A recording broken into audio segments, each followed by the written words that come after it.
Pourquoi l'Afrique doit cesser d'adopter les fêtes des autres? L'une des problématiques majeures auxquelles fait face l'homme noir aujourd'hui est son penchant pour le suivisme culturel.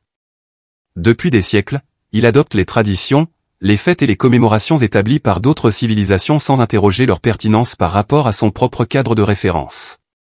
Cette attitude, engendrée par la domination historique de l'Occident et du monde arabe, soulève la question de l'autodétermination culturelle du peuple africain.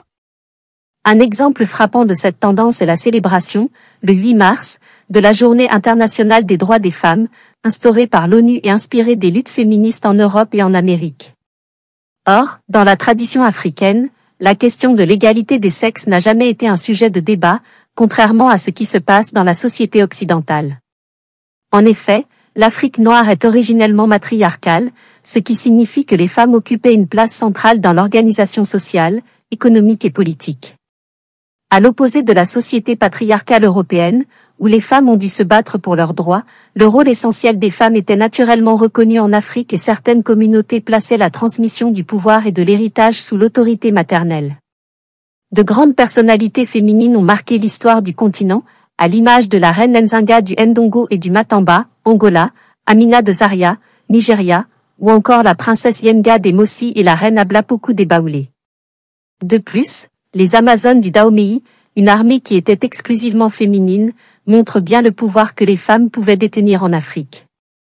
Johann Jacob Bachofen, considéré comme l'un des fondateurs de la sociologie de la famille, a étudié le matriarcat et a constaté que la femme était l'élément central de la société et du foyer familial, recevant la dot lors du mariage et gérant les biens familiaux. Ibn Battuta, voyageur marocain du XIVe siècle, s'est étonné du régime matrilinéaire qu'il a observé en Afrique de l'Ouest, notamment dans l'Empire du Mali, où l'héritage se transmettait par la lignée maternelle.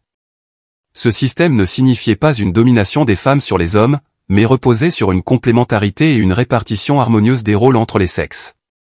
Avec l'arrivée des colonisateurs européens et arabes, les structures matriarcales africaines ont progressivement cédé la place à des modèles patriarcaux.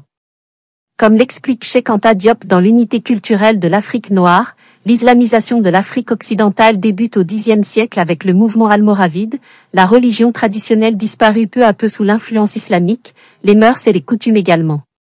Cette transformation a conduit à la substitution progressive du régime patrilinéaire au régime matrilinéaire. Le savant souligne également que l'adoption du nom du père pour les enfants semble provenir de cette même influence arabe, illustrant ainsi la transition vers un système où la filiation et l'héritage se perpétuent par la lignée paternelle. Ces empreintes étrangères, qu'elles soient islamiques ou chrétiennes, ont profondément modifié la place de la femme dans la société africaine, reléguant progressivement les traditions matriarcales au second plan. Si l'Afrique veut véritablement se positionner sur la scène mondiale, elle doit cesser d'être un simple réceptacle de modèles venus d'ailleurs, redéfinir ses cadres de pensée, réhabiliter ses traditions et défendre ses valeurs sans complexe. Cela ne signifie pas qu'elle se ferme à l'extérieur, mais qu'elle soit en mesure de choisir consciemment ce qui est bénéfique à son développement, sans renier son identité. Dans cette perspective, la réflexion de la philosophe et anthropologue Eid Gottner Abendroth, auteur du livre « Les sociétés matriarcales », apporte un éclairage essentiel.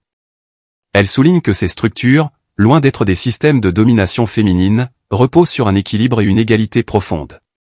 Ces sociétés placent les mères au centre, non en tant que figures autoritaires, mais en tant que garantes de valeurs telles que la sollicitude, la réciprocité, l'entraide et le maintien de la paix. En étudiant ces modèles, Gottner Abendroth a mis en évidence leur pertinence pour repenser les cadres sociaux et politiques, suggérant qu'ils pourraient s'avérer bien meilleurs que les systèmes patriarcaux actuels. Ainsi, au lieu d'adopter mécaniquement des célébrations occidentales, pourquoi ne pas mettre en avant des héroïnes africaines qui ont marqué l'histoire?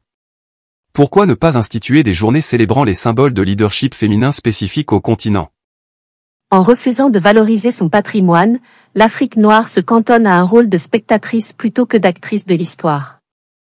Pourtant, nombreux sont ceux qui se plaignent lorsqu'ils entendent dire que l'homme africain n'est pas assez entré dans l'histoire. Comment pourrait-il en être autrement si les Noirs refusent d'assumer et de promouvoir leur patrimoine? De fait, tout laisse à penser que ce peuple, en refusant de s'affirmer, s'exclut lui-même de l'histoire de l'humanité. Axel Hilary. Pour vous informer davantage, retrouvez-nous sur www.ladepêchetabidjan.info, la vitrine de la renaissance culturelle de l'Afrique.